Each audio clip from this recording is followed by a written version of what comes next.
Real Estate Investing Profits presents Profit Masters with your host, world-renowned real estate coach and investor, Corey Boatwright.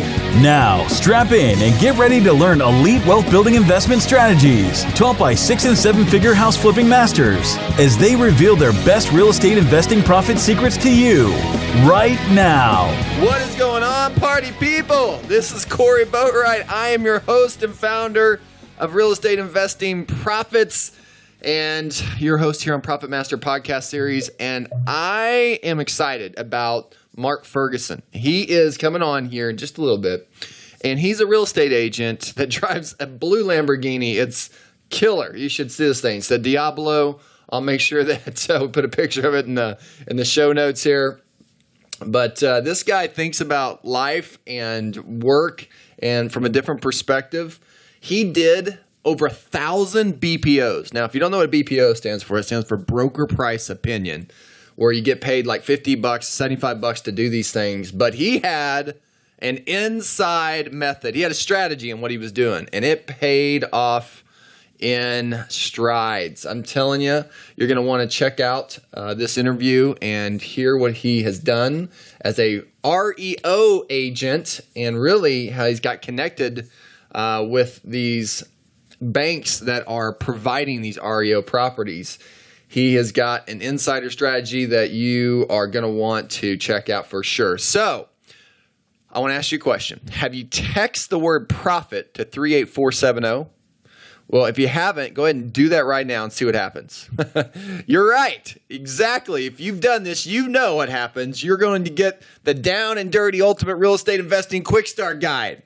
And we have had hundreds of people have downloaded this, and they continue to on a daily basis. How's that? That's cool. So I'm working on another book that I'm excited about, and I'll be telling you a little bit more about that later. But make sure you text the word profit to 38470. Okay, so get strapped in because you're going to want to take some notes and listen to what Mark Ferguson out of Colorado, the REO just extraordinaire with the Lamborghini.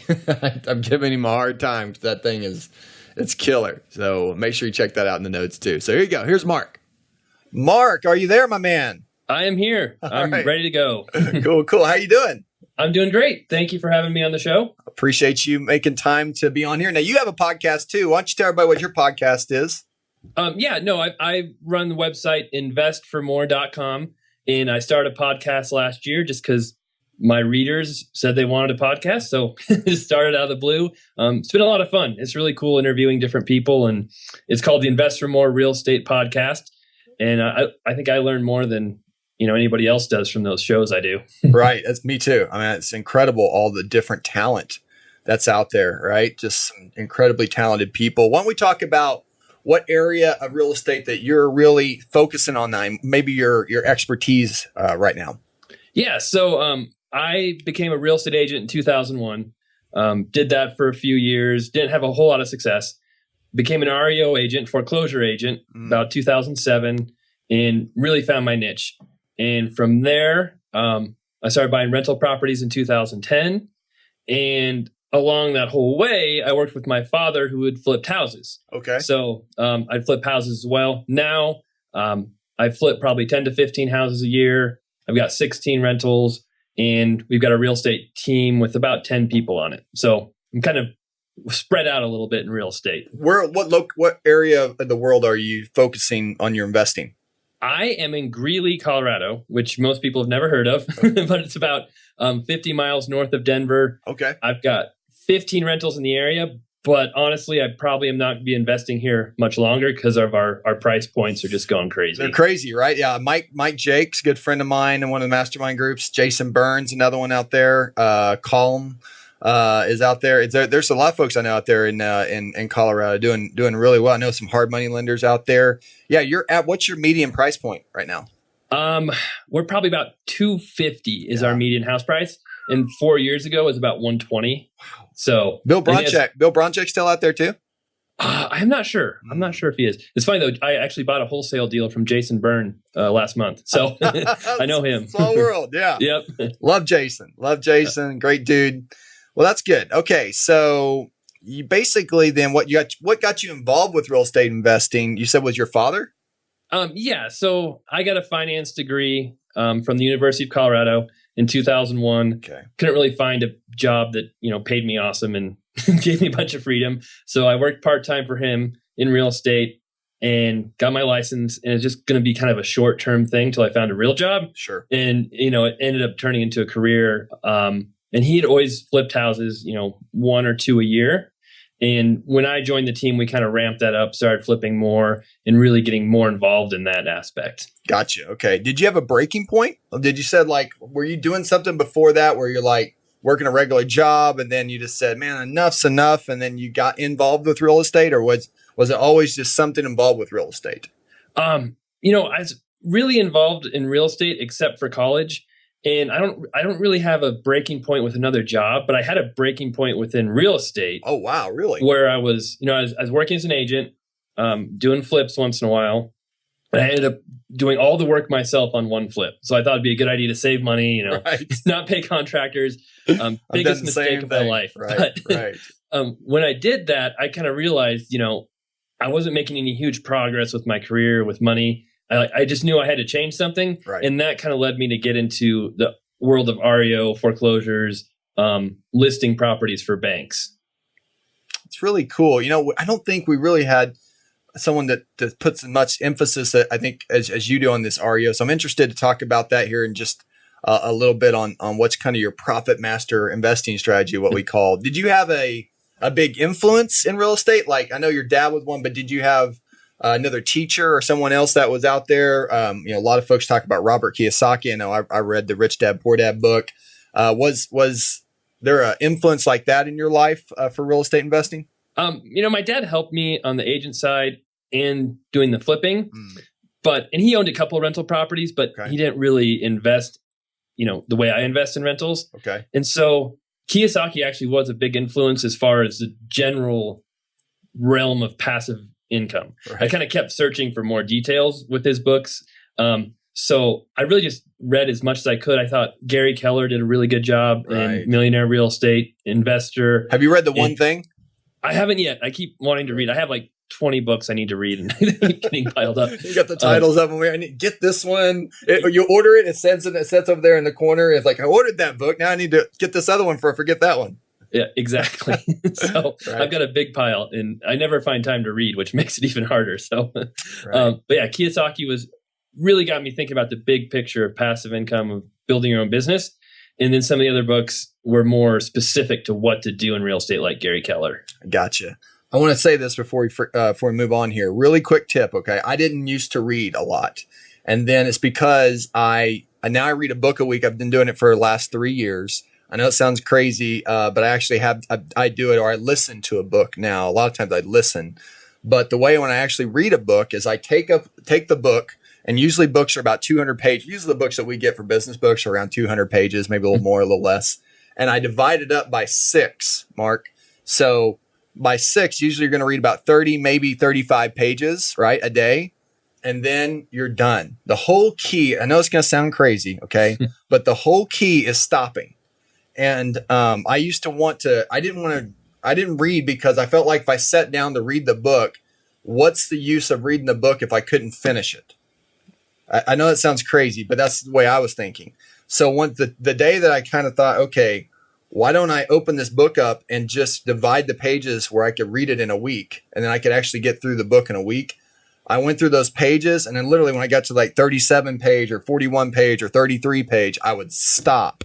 I'd put like a dog ear on it and I'd crease it. And I mean, so many books have creases with the dog ears on them, but it's each one of those, that time frame. And in a week, I got through the book. And then I started going from physical books because I started taking on like, wow, maybe I could read 2 books in a week. And that's when you start going a little nuts. But then I started getting Kindles and Audible.com, and you start listening to it. So I didn't have to take the physical book anymore. So now I like the Kindle and the listening to the books. But just a quick thing, that's how you can actually get through the book in a week, is by dividing it up by that many pages for 6 days. I didn't like to do it on 7th day. I like to do it in 6 days, and you can get through it. So a little tip. Cool. No, thank you. I appreciate that. I do listen to some audiobooks too, but I like to read. I do. Yeah. it's hard for me to find time. Totally get it. That's totally get it. Well, what was one of the big mistakes in real estate investing that you made, or what's like a worst deal that you went through? Maybe you could walk us through what you learned through it. The worst deal was definitely when I tried to do that work all myself on that flip. So I bought the house for maybe $110,000, something like that. Right. It was back in 2006. Right. So right when our real estate market was about, it was starting to decline. Colorado did not have a huge crash, but we had a pretty slow decline. And the biggest problem was it took me 6 months to fix the house. Wow. Because it was an old house. It needed windows, doors, kitchen, bath, paint, flooring, fixtures, the whole deal. And I tried to do it all myself with the help of one friend who helped me, a grand total of about 3 hours. So, at the end, I brought in a contractor who helped finish it for me, and he fixed a lot of my mistakes I made too. And, when you take that long to fix a house, it doesn't save you any money. It doesn't save you anything. It costs you money. Yes. The market started declining, so I sold it for less than I thought. Wow. And after all that work, we, I think I lost like $5,000 on the deal. This is a huge lesson though, because logically, I did my first house when I was 21 years old. I'm 39 now. I'm gonna be 40 in June, and I did it when I was 21, and I did my first house, and I actually did the tile myself. I did a lot of, actually, believe it or not, plumbing. I got on YouTube and started learning how to do basic plumbing. I went in and I did the painting. For some reason, I got paint on the ceiling, and so I thought I was going to save all this money. And at the end of the day, it took longer, exactly what you said. And then I also made mistakes. I had to have somebody else come back in. I actually almost killed myself. I had a thing from a bathtub blow up and hit the ceiling, almost took my head off. Oh, geez. From the pressure, because I thought I did I unhooked the wrong main essentially to this water pressure thing. There's two of them. So I could have killed myself. It cost me more money, but logically it made more sense to save money doing it myself. A great lesson, because it cost you more money and it cost you time, which you can't get back. Right. And the biggest thing it cost me is opportunity. Yes. Because I wasn't out there looking for more deals. I wasn't selling houses as an agent. I was just working nonstop. And that was the biggest cost. Man, what a great lesson. Well, let's talk about something more positive. What is one of your profit master investing strategies? I'm excited to hear about this REO kind of angle on things that you're really putting your emphasis on, because it sounds like you found your sweet spot. Yeah. And the REO listings, that's not really an investing. That's an agent, income maker. Sure. So I was working as an agent. Randomly, a company called me one day and said, "Do you want to do a BPO?" I didn't know what a BPO was. It's a broker price opinion. I'm like, okay, sure. They paid me $50. I drove by a house, took pictures, filled out a report, sent it to them. I'm like, okay, that's easy. I'm like, maybe there's more to it. So I started looking into it more, started, looking at REO listings, bank foreclosures. And I had no idea how to get involved. I just started cold calling banks, which was really hard for me to do. I'm not a real outgoing person. I may seem like that in interviews, but I'm really not. And the banks actually told me, what company to sign up, what to do. And I started doing that. And I went from selling, 15, 20 houses a year to, I think I sold 210 houses 3 years later. Wow. So it was a big deal. Was the tweak because of the connections from the BPO network? And I was doing short sales. We had a lot of BPOs that are being done. What was the big tweak from making that shift to BPO that caused the escalation and selling more houses? A lot of it was just attitude of just like going out there and doing it myself and, finding my own niche instead of letting business come to me. I went out, I kept calling every bank I could, talking to every bank, joined REO networks. I started going to conferences. I'd never been to a conference before in my life. I went to a conference by myself, knew absolutely nobody. What was the conference called?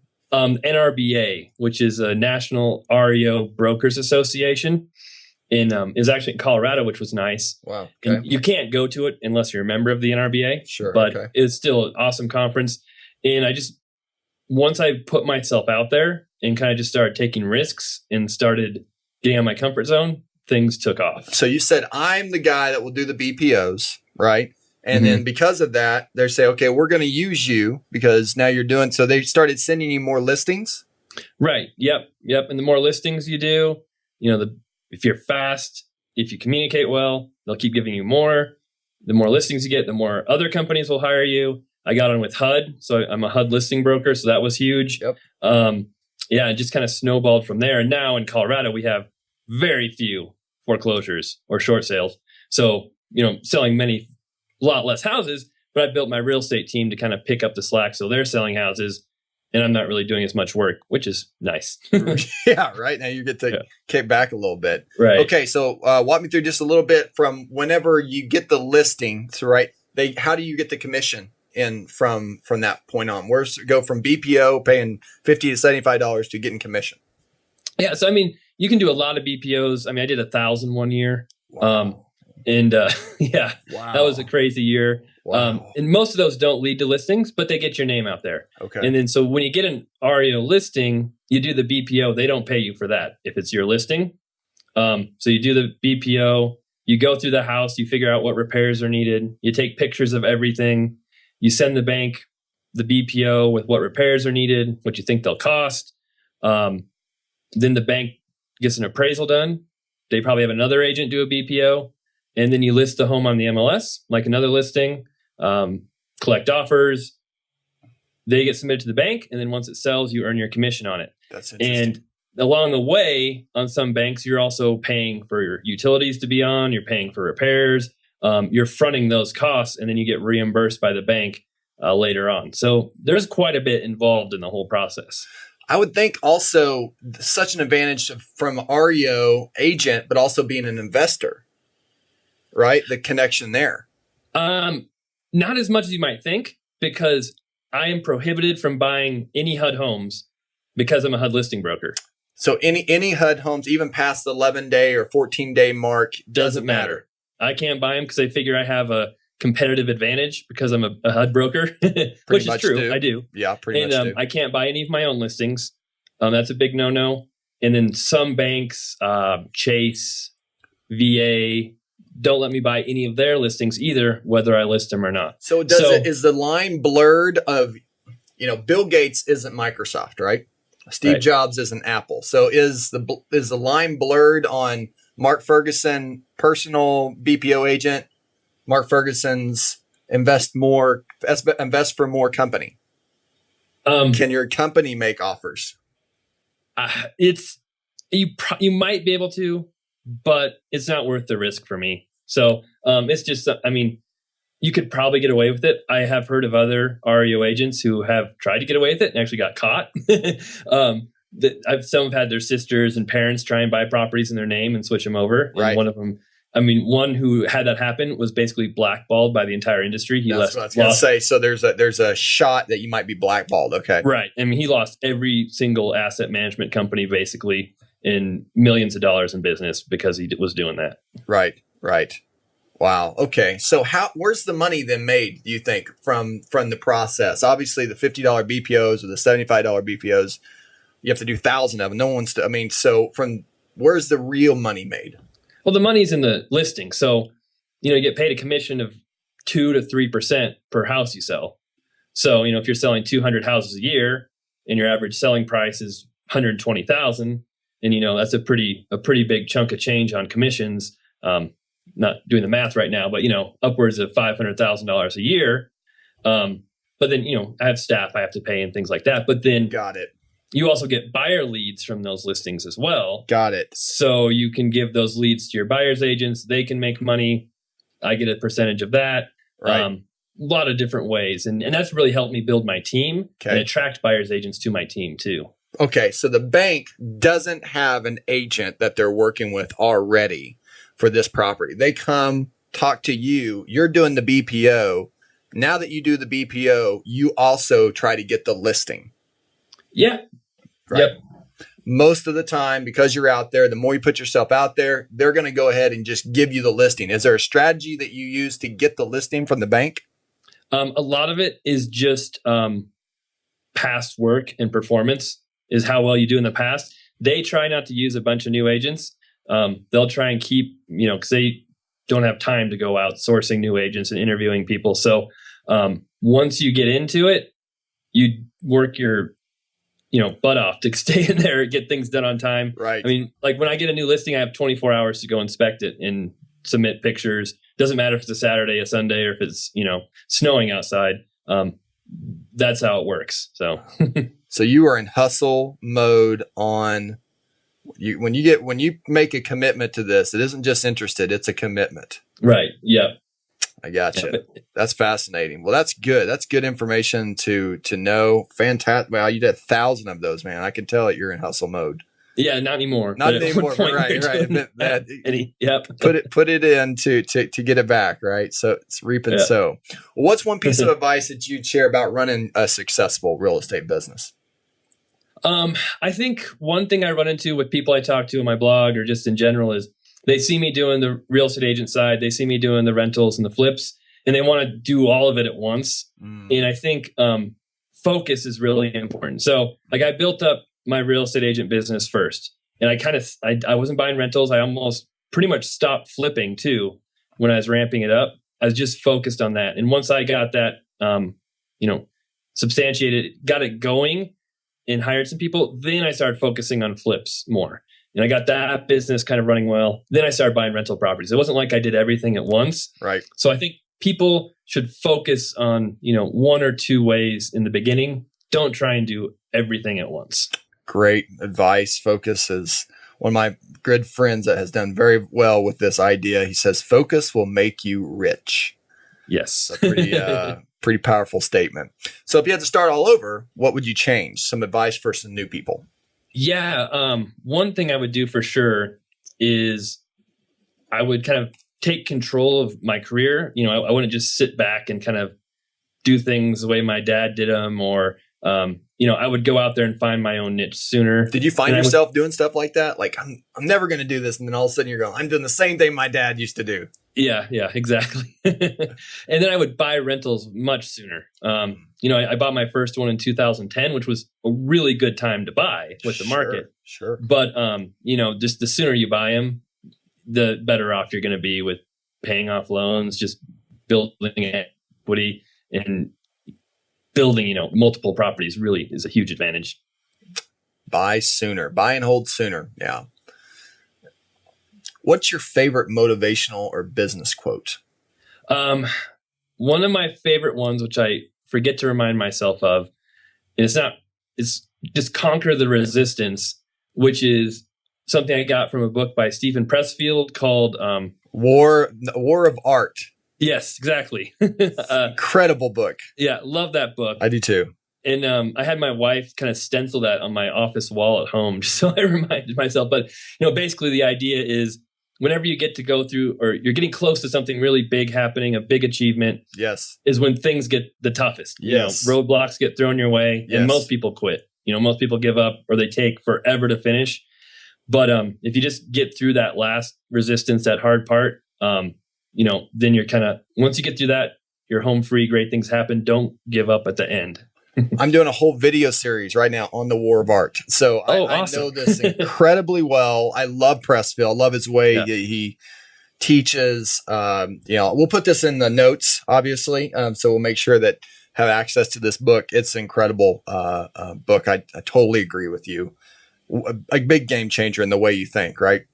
Yeah, no. And I actually, I took a Jack Canfield personal coaching program, and that's where I found out about that book. And they're like, if you don't get anything out of this program, read this book. It changed my life, my whole outlook on things. That's impressive. Thank you for mentioning that. That's a powerful book.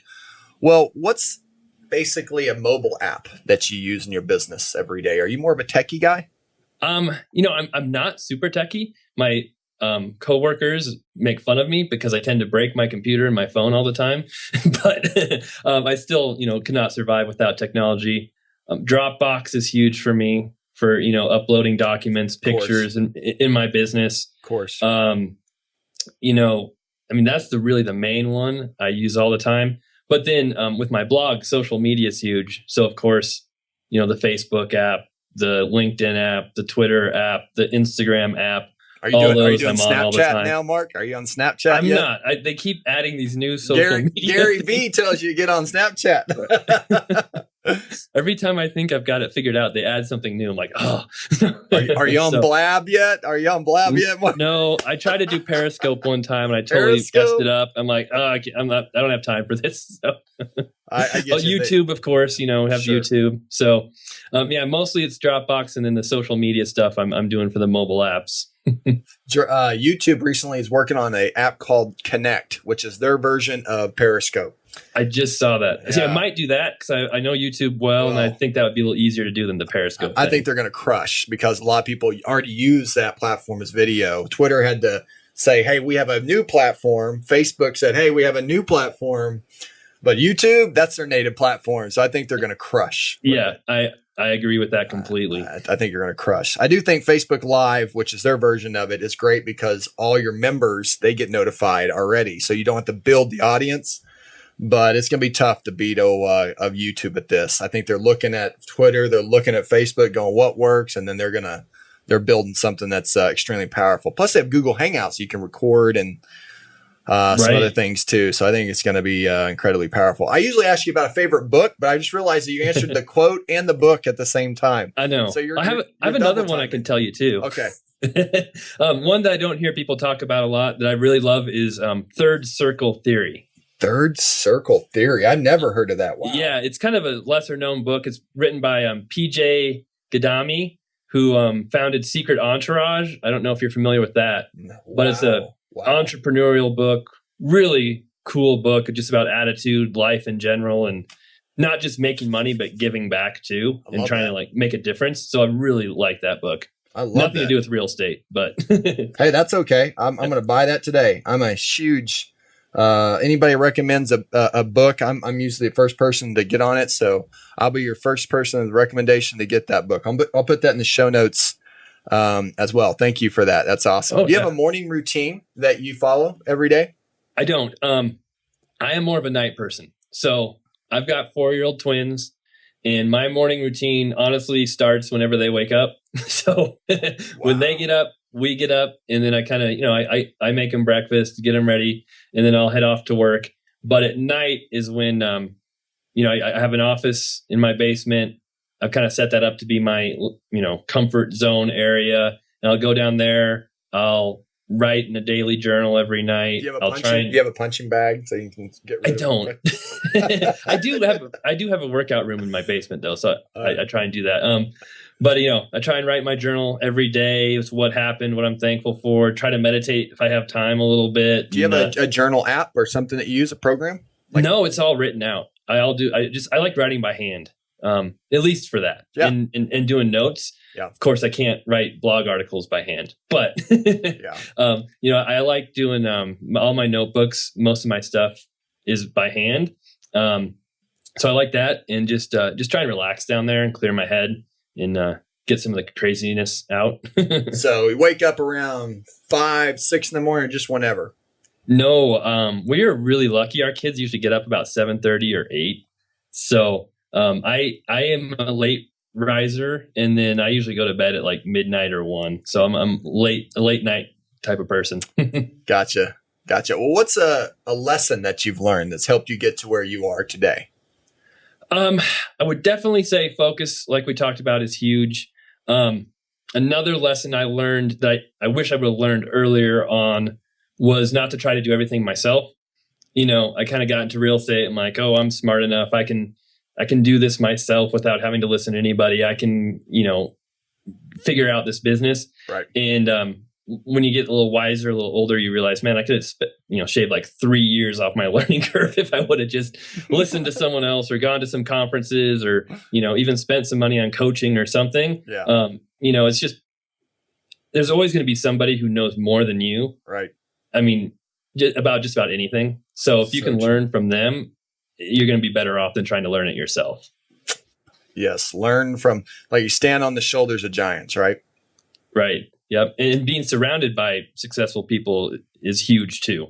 Trying to surround yourself by the people who you want to be. What are you most grateful for, Mark? I'm grateful, of course, for my health. My family is number one in my life all the time. So I know people see me doing the blog, all the real estate stuff, and they think I work like 100 hours a week. And I really don't.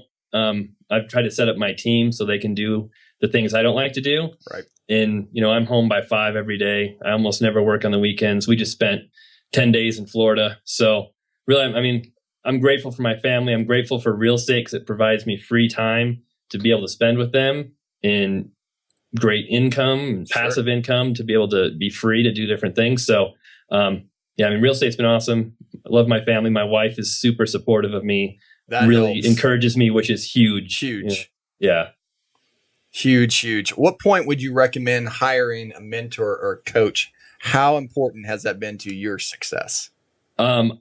It's been super, important. And like I said, I had my dad who was a mentor, but I didn't listen to him because, as most kids are. A lot of times they don't do that. But when I hired kind of my first real mentor, is probably the Jack Canfield coaching, where I spent a good chunk of money. It was really scary. And it was one of the best things I ever did in my life. Completely changed my outlook on everything. And that from that point forward, I looked at it as more of okay, if I spend this much money, what am I going to get back out of it? Yes. And usually it's like tenfold, if you pick the right people. Right. So it's so important to hire people, especially if you're learning something new, something you're not super familiar with, to get that confidence that you're doing things right. You're on the right path. You're not just kind of throwing darts and hoping they hit something that'll work out. Right. Well, I know you provide, you've had a mentor and coach. You may provide some mentoring and coaching at investformore.com. People come to you asking for advice. What was it that pushed you over the edge for that mentor? I'm just curious because you delved into something you said was one of the most scariest things, but then it paid off.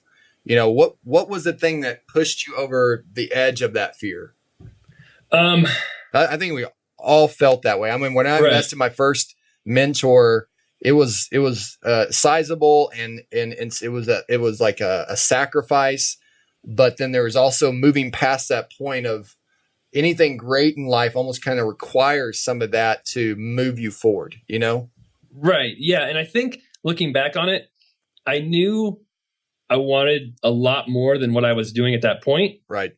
And I'd been trying to get, kind of past this, resistance I was facing on my own for a while, and I wasn't able to do it on my own. So I knew I had to change something and change it in a big way if I wanted to get farther. Right. And I knew it'd have to be something out of my comfort zone, something that would shake things up. And one of the things that I really got out of that coaching mentorship was the confidence to take over the business from my father. I basically bought him out and am paying for his retirement now. But before that, I'm like, there's no way I could ever do that. It would not even cross my mind that I had the capability to take over the business until I took that coaching, that mentorship, and realized, I can do it. And once I got past that, it wasn't too difficult. Sure. Makes sense. That's good. I think that folks still, struggle with that because there's always this part of I'm giving up, but I think you got to change the mindset of what are you getting, right? What would you get in return? Right. I think it's more of an investment than, it's not like you're giving up money, you're investing it, even though you might not be getting cash flow back or, profit at the end, but you're investing in yourself, which is the most important thing anybody can ever invest in. I think coaching is an asset, not liability. I think that's the best way to put it. I just thought about that I think most people think about coaching as a liability, and I really think it's an asset. You agree with that? Oh, yeah. For sure. And that reminds me of something else I just thought of. So many people are afraid of, losing money or losing, their house or whatever it is. But one of the things I learned in my coaching was, you can create whatever you really want. Some of these writers, I forgot who it was, but a writer had like a 400-page manuscript he lost in a fire. And, people are like, oh my God, you must be devastated. He's like, no, I can write it again. I wrote it. It wasn't the manuscript that was valuable. It was me who wrote it and that created it, and I can do it again. And that's kind of the same attitude you have to have too, is that coaching can give you the tools to succeed in life. Even if you lose everything, you still have the tools to rebuild, to keep going forward. I like that a lot. If you have to summarize it, why do you do what you do? What gets you up out of bed in the morning? Like I said, my family, of course, number one, which I'm sure almost everybody will say. But I do I love the freedom. I love being able to go on vacations. I'm a huge car nut, as you know. Yeah, I wish I showed the Lamborghini. I want to see if I can take this off right now because it's going to be funny. I want to flip it over here so people can actually see this Lamborghini. This is you and your Lamborghini. Let me see if I can. Yes, that is. Right. Let's see if we can kind of. Yep. Let me move it over here a little bit better. Right over here. There you go. Right there. There you go. Yep. And how long have you had that? Almost 2 years. So it's funny. That's a 99 Diablo, which I actually bought that for $126,000. And people think cars depreciate in value. That car is probably worth $220,000 now after 2 years. So nice. Cars can be a good investment too if you buy the right ones. Yeah, no, absolutely. That's nice. That is nice, man. I don't know too many REO agents driving Diablo Lamborghini. So right. Hats off, my friend. Well, what's a way that my audience can help serve you? How can we serve you? What can we do to help you? What do you want to accomplish, next 6, 12 months this year? What can we do to serve you? Yeah, I mean, really my focus lately has been on my blog, my website. You get kind of stuck in the daily grind and what's going on. And right. I just kind of remind myself, how can I help other people? How can I do things to make the world a better place? And if you just have that attitude and mindset, things usually work out for you and you get it back. So, right. I mean, I've got, 400 free articles in my blog. So I do offer coaching. I do some mentorship, but there's so much information that I put out there for free for people who want it. I do offer some coaching programs. If you want some more personal help, we do coaching calls and email coaching and all kinds of stuff. But yeah, I mean, if you want to check me out on my blog, got some awesome information, some cash flow calculators. I've got a YouTube channel with a bunch of videos. I've got my own podcast, like you said. So kind of a information junkie, I guess. It looks good. And of course you get to see the picture of the Diablo with you right on there. So that's great. So the best way to get in touch with you is go to Invest for More, and that's FOUR for more, MORE, investformore.com. I like that name. That's cool. And go check out your blog. Essentially, it's a blog, but it also has resources. It's got access to your podcast. A forum looks like it's on there. Your calculator's on there. And then you have something called Shop, which I'm guessing is some of your programs in the Shop. Right. Yep. I've got some coaching programs. I've got some video training programs. I've got 5 books I've written. So quite a bit I've got up there. And then, it's yeah, I like it. See all the stuff in the Shop here. Great. Okay. Well, thank you again for taking the time to be on here. Incredible story. Incredible what you're doing with. I can't believe you did 1,000 BPOs. That's still kind of rolling around in my head here, but it sounds like you're just doing really well, continuing to crush it. And I love the fact that you're just really helping a lot of people, which is awesome. I'm going to get this book, The Circle Theory, Secret Entourage. And I'll make sure it's in the show notes. Make sure everything's in the show notes. So thanks again, Mark, for taking the time to be on here. Yeah, no, I appreciate it. Had a lot of fun. Thanks for having me on the show. Awesome. All right. Remember to be a servant, and we'll see you on the next Profit Master podcast series. Talk to you later. Bye now. Hi, this is Corey Boatwright, and I have a quick question for you. What is the fastest way to reach your goals? Is it to work harder, work smarter, use system and processes, or hire rock star employees? What about just making more money? Actually, it's none of that. Those things are a byproduct of the one success component that every real estate investor or business owner that I know all have in common. And the answer is clarity. Complete laser focus on what you want, why you want it, and what are you willing to do to get it. So where do you find clarity? By hiring a coach and mentor. Now, could you reach the level of success that you want to achieve by doing this all on your own? The Lone Ranger.